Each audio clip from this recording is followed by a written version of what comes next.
Mi hermano cambió la combinación de la caja de seguridad familiar y me acusó de robar. Cuando revisamos el inventario con el banco, la lista de objetos faltantes lo delató directamente. Mi hermano y yo heredamos una caja de seguridad después de que mis padres murieran, y aunque nunca fuimos cercanos, tampoco pensé que fuera capaz de la pendejada monumental que terminó haciendo.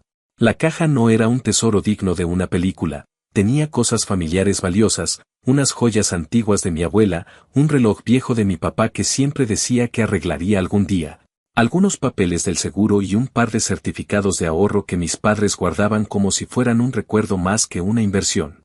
Todo eso había estado ahí desde antes de que yo me mudara fuera del estado. Él se quedó cerca, y en teoría la idea era que ambos tuviéramos acceso porque así lo quisieron mis papás. Nunca pensé que eso fuera un error hasta que todo explotó meses después. Hace unas semanas necesité revisar un documento del reloj de mi papá.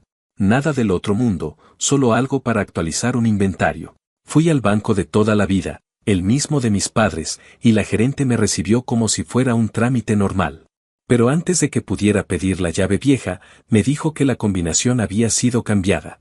Yo pensé que tal vez ella estaba revisando mal la pantalla o confundiendo cuentas, pero no, insistió en que la combinación había sido modificada por mi hermano hacía meses.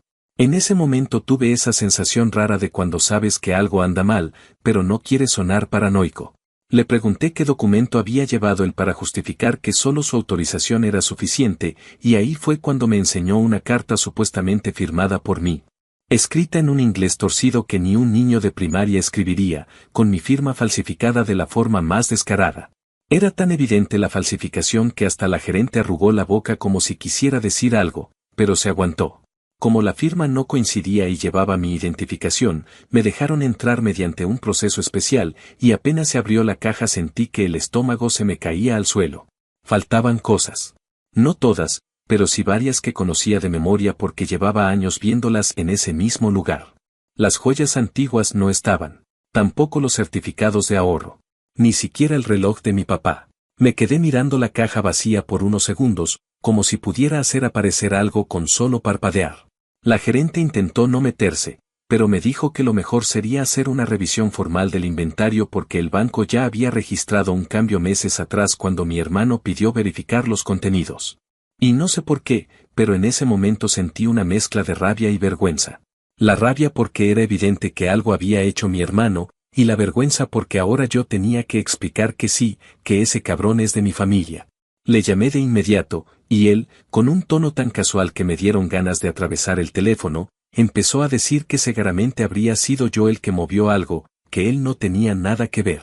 Y después remató con que estaba harto de que yo siempre lo señalara como si fuera un criminal.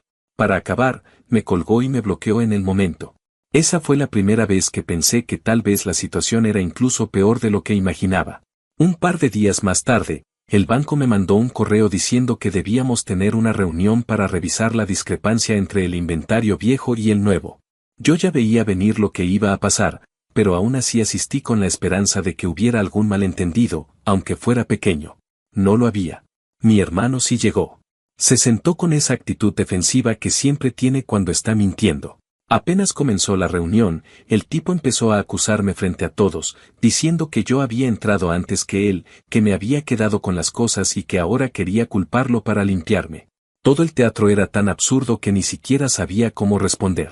La gerente del banco nos pidió que esperáramos, sacó una copia del inventario más reciente y lo colocó en la mesa. Ahí estaba la lista detallada de lo que faltaba, acompañada de la firma de mi hermano. Él dijo una cosa como que no recordaba haber firmado eso, pero era su firma tal cual, esa firma que hacía desde que estaba en secundaria. En ese instante entendí que no solo me había mentido a mí, sino a toda la familia, al banco y a cualquiera que se cruzara en el camino. También entendí que no había vuelta atrás. La gerente explicó que había una investigación interna por la falsificación de mi carta y por el cambio fraudulento de la combinación. Él seguía negándolo todo, inventando excusas mientras sudaba como loco. Yo me quedé callado, escuchándolo caer en su propio hoyo. Salí del banco completamente agotado, con la cabeza reventando y con la sensación de que el peso de la familia se me venía encima, porque sabía que esto iba a dividirlos a todos. Ese mismo día supe que ya no iba a protegerlo más. Durante años soporté sus dramas, sus malas decisiones, sus deudas y sus mentiras, tratando de no meterme porque era su vida. Pero falsificar mi firma para robar cosas que pertenecían a nuestros padres fue cruzar una línea que ni él podía pretender que no existía. Yo no pedí que el banco iniciara un proceso, pero ellos tienen protocolos y no iban a dejarlo pasar. Y mientras manejaba de regreso a casa, me di cuenta de que lo que más me dolía no era el robo en sí, sino la confirmación de que mi hermano me veía como un recurso, no como familia. Nunca imaginé que terminaríamos enfrentados por algo tan bajo, pero tampoco pensé que sería capaz de hundirse tanto. Y aunque todavía faltaba mucho por resolverse, en ese momento tuve claro que lo que venía no iba a ser bonito para nadie. Actualización 1. Pasó alrededor de una semana desde aquella reunión en el banco, una semana en la que casi no dormí y en la que cada llamada del celular me ponía el corazón acelerado porque ya sabía que tarde o temprano la familia iba a enterarse, no porque yo quisiera armar un escándalo, sino porque mi hermano no sabe quedarse callado cuando se siente acorralado y era solo cuestión de tiempo para que empezara a contarlo a su manera, esa manera en la que él siempre es la víctima y todos los demás somos una especie de conspiración en su contra. Y exactamente eso hizo. Antes de que yo pudiera reunir a mis tíos y hablar con calma, él llegó primero con una historia tan distorsionada que me hubiera dado risa si no fuera porque estaba arruinando mi relación con gente que siempre había sido un apoyo para mí. Me enteré cuando mi tía me llamó para preguntarme qué chingados estaba pasando. Me lo dijo sin rodeos, que Tom había pasado por su casa con la voz temblorosa contándole que yo había ido al banco sin avisarle, que había tomado cosas de la caja y que ahora estaba tratando de culparlo a él para no quedar como ladrón. Incluso dijo que yo había cambiado la combinación por mi cuenta y que luego me hice el sorprendido. Cuando mi tía me repitió sus palabras, sentí esa mezcla de rabia y cansancio acumulado que te obliga a cerrar los ojos un segundo para no soltar una grosería demasiado grande. No sé si Tom cree sus mentiras o simplemente está tan acostumbrado a justificarse que ya ni distingue lo real de lo que inventa. Pero esa versión que estaba repitiendo era tan absurda que lo único que logró fue que la familia quisiera escuchar mi parte también. Esa misma tarde me reuní con mi tía, mi tío y un primo que siempre ha sido cercano a mí, y les expliqué todo desde el inicio. Les conté cómo había ido al banco a revisar un documento, cómo la gerente me informó del cambio de combinación, cómo salió la carta falsificada que supuestamente llevaba mi firma y cómo al abrir la caja faltaban varias de las cosas más significativas. También les describí la reunión con el banco, la lista de objetos faltantes, el inventario firmado por mi hermano y su comportamiento defensivo incluso cuando tenía la evidencia enfrente. Lo dije todo con calma, sin exagerar nada, sin insultarlo delante de ellos. Porque sabía que si sonaba emocional iban a pensar que estaba siendo dramático y necesitaba que entendieran que esto ya no era un típico conflicto entre hermanos, sino algo serio con implicaciones legales. Mi tía escuchó todo en silencio, cosa rara en ella, porque normalmente interrumpe para dar opiniones. Cuando terminé, me dijo que Tom había omitido toda esa parte. Según él, el banco solo había dicho que había desorden en la caja, que nada era oficialmente su culpa. Mi tío en cambio no dijo mucho al inicio, pero lo veía con los labios apretados, esa cara que pone cuando está decepcionado. Y lo entiendo, él siempre trató de apoyarnos desde que mis padres murieron, especialmente a Tom, que parecía necesitar más guía.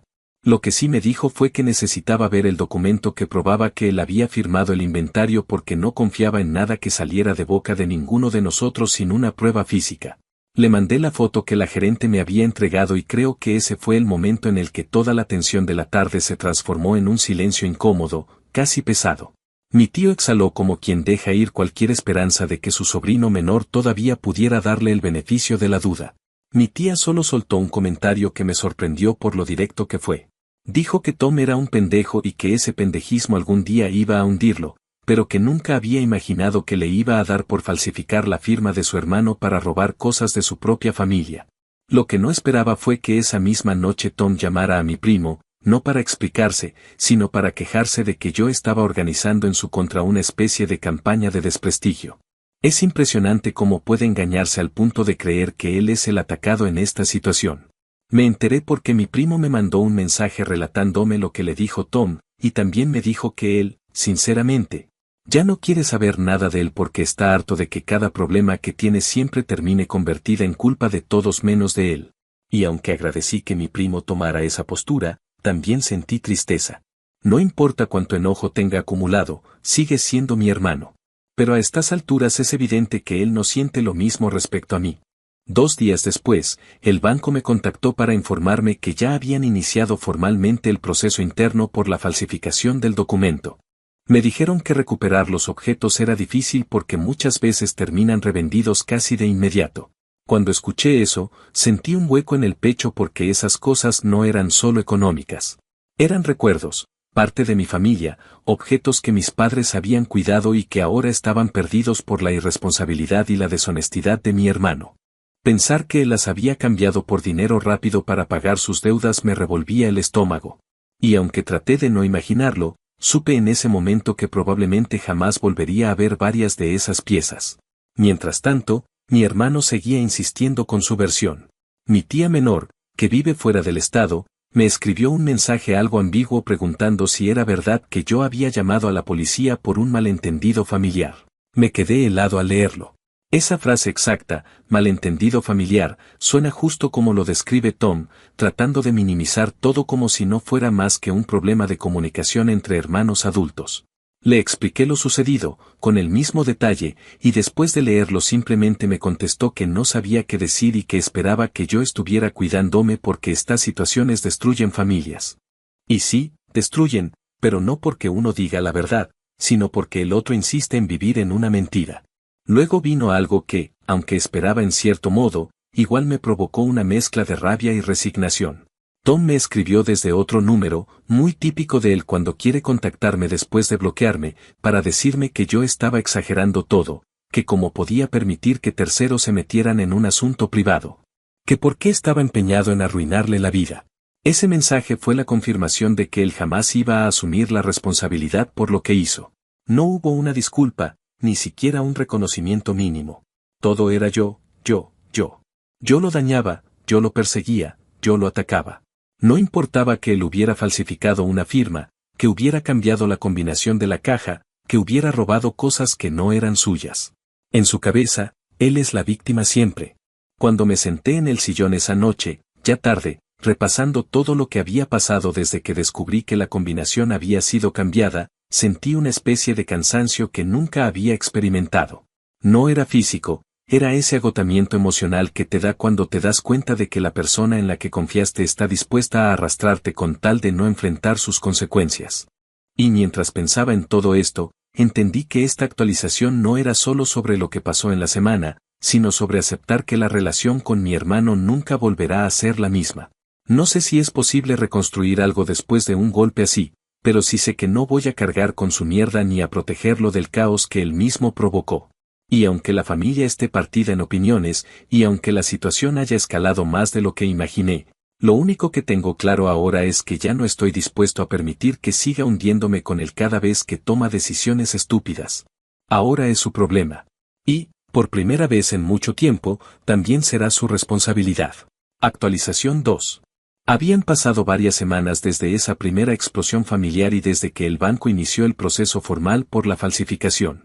Para ese momento yo ya no esperaba ninguna sorpresa que pudiera empeorar las cosas, pero cada vez que pensaba que la situación había llegado a su límite aparecía algún giro nuevo que me demostraba que todavía había bastante enredado por desenredar. Lo que más me tenía inquieto era el paradero de los objetos que faltaban. Aunque sabía que algunos podían haberse perdido definitivamente, una parte de mí seguía esperando que al menos una fracción pudiera recuperarse. No por dinero, sino porque esas piezas habían pertenecido a mis padres durante décadas.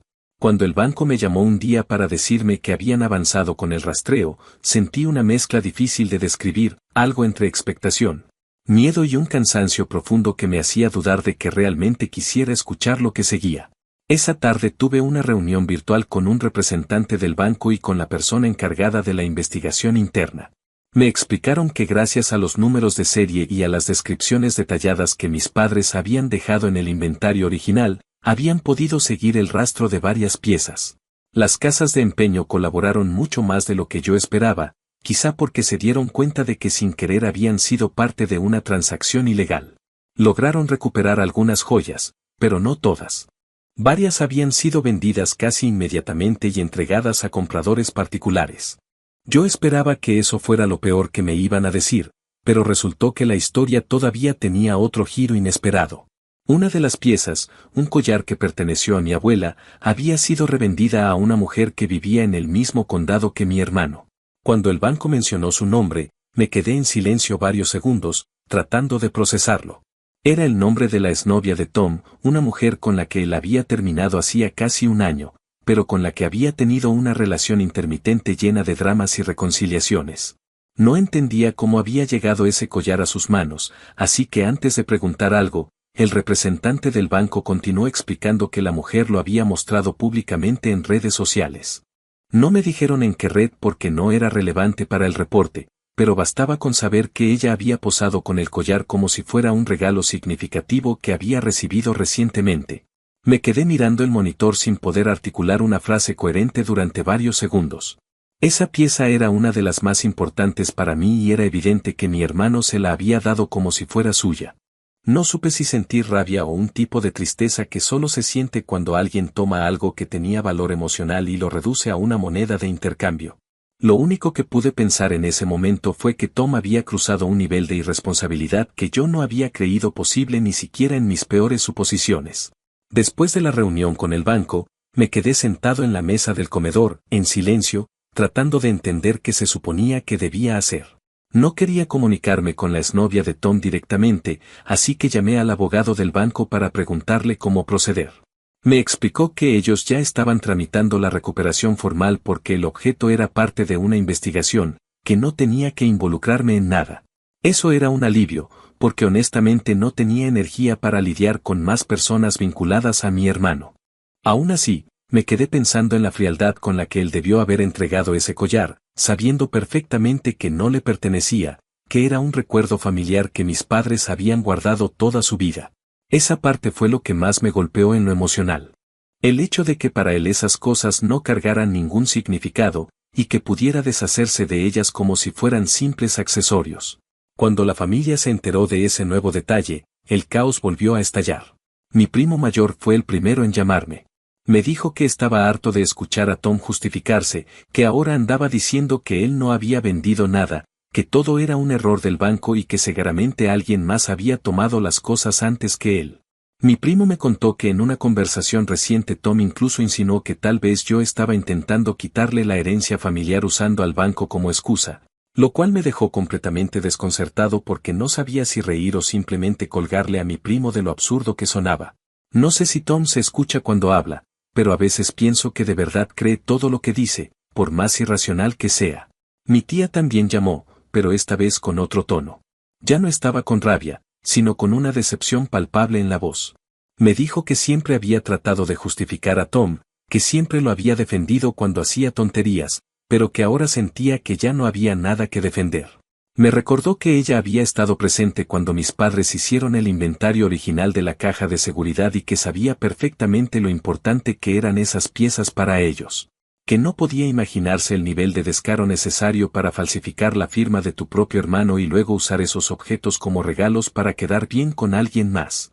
Escuchar eso de ella, que es de las personas que más lo había protegido toda la vida, realmente me dejó claro que el punto de no retorno ya había pasado. Semanas más tarde, el banco me confirmó que parte de la joyería había sido recuperada y que la exnovia de Tom tuvo que devolver el collar. Cuando me enteré, sentí algo entre alivio y un desgaste emocional tan grande que ni siquiera pude celebrarlo. Me dijeron que algunas piezas ya no podían recuperarse porque habían sido vendidas a compradores privados que no habían dejado rastro suficiente o que se habían negado a entregarlas argumentando desconocimiento.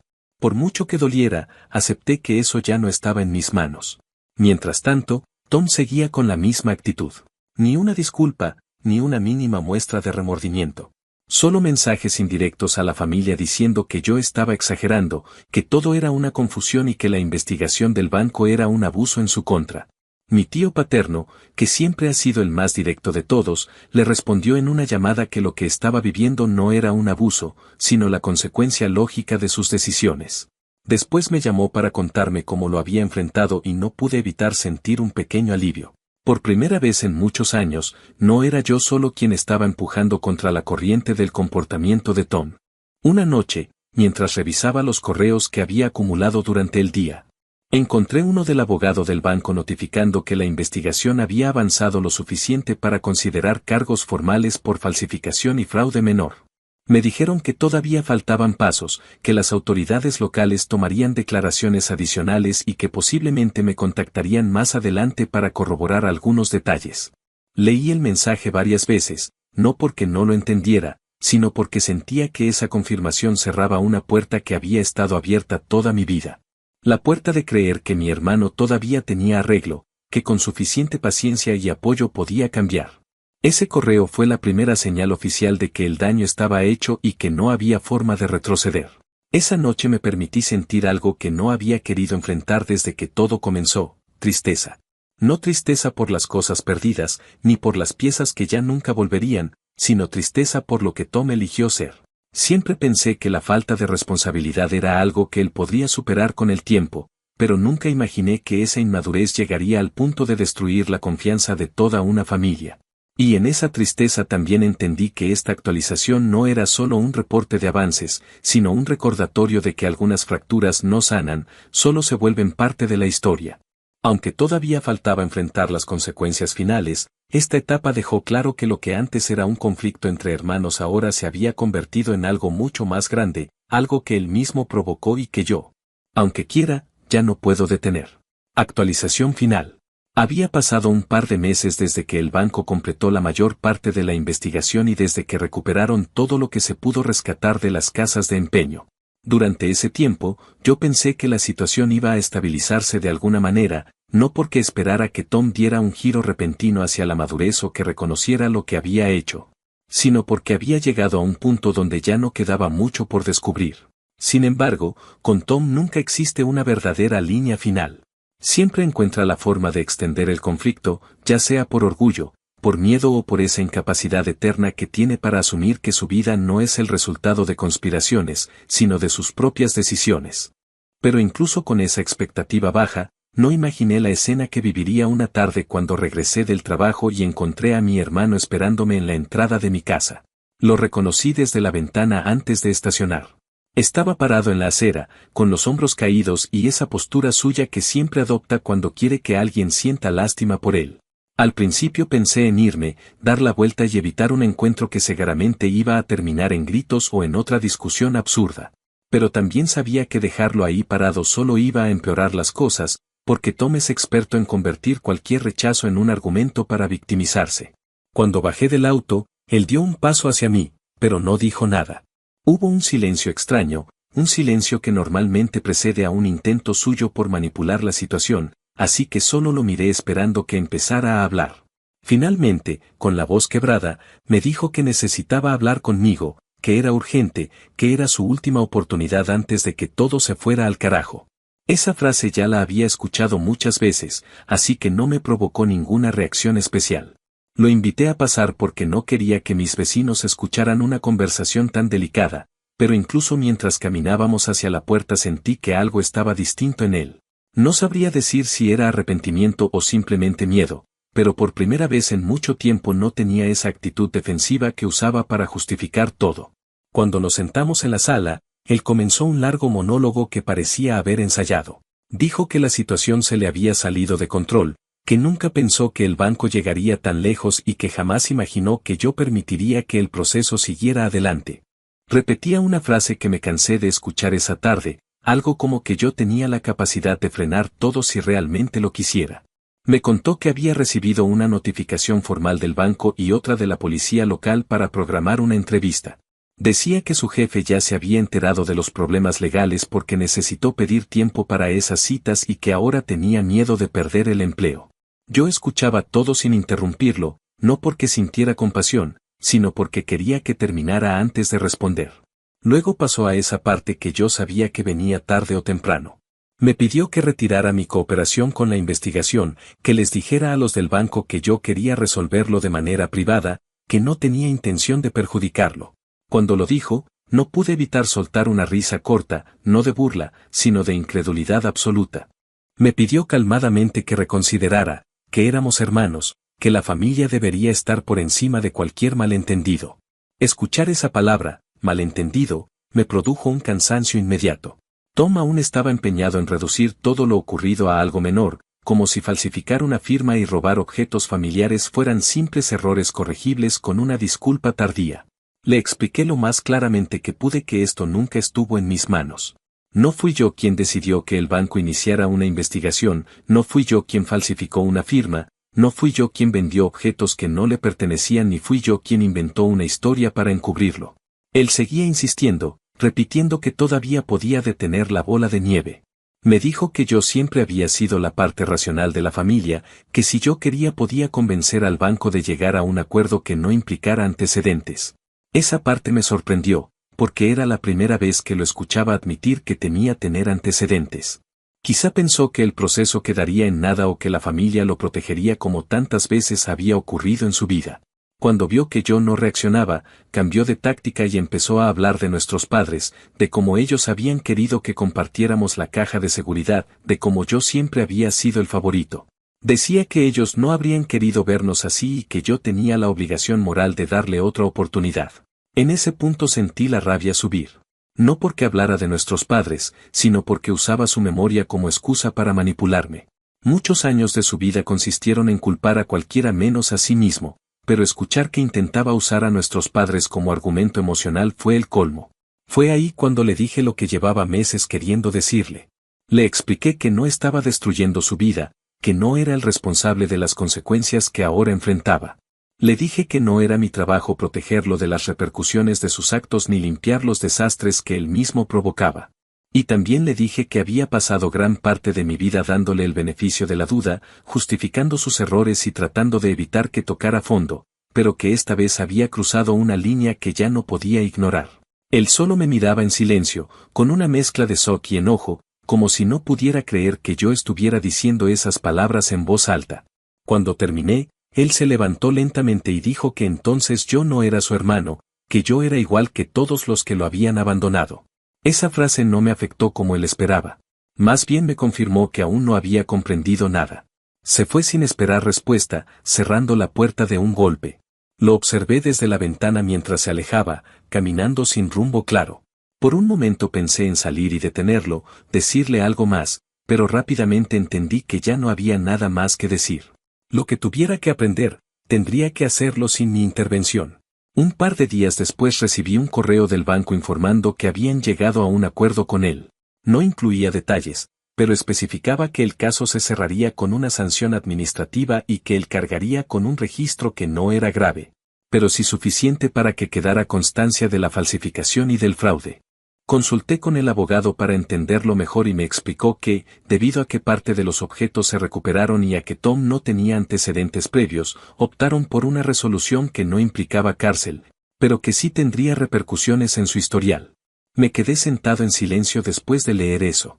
La sensación que tuve no fue alivio ni satisfacción, sino algo parecido a resignación. Habíamos llegado al final de una historia que nunca debió existir. La familia se enteró poco después.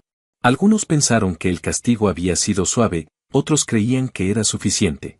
Mi tía mayor me llamó para decirme que esperaba que esta fuera la lección que finalmente obligara a Tom a cambiar, aunque yo no compartía ese optimismo. He visto demasiados ciclos en su vida como para creer que esto sería diferente. Pero no lo dije. Solo respondí que esperaba que, al menos por su propio bien, empezara a enderezarse. En cuanto a mí, recibí las piezas recuperadas del banco y las guardé en un lugar al que solo yo tengo acceso. La caja de seguridad quedó registrada únicamente a mi nombre y no pienso cambiarlo. No porque quiera acaparar nada, sino porque aprendí de la peor manera que hay personas a las que no se les puede confiar nada, ni siquiera cuando comparten tu apellido. No sé si en algún momento tendremos una conversación distinta, alguna que no esté cargada de reproches, pero tampoco me preocupa.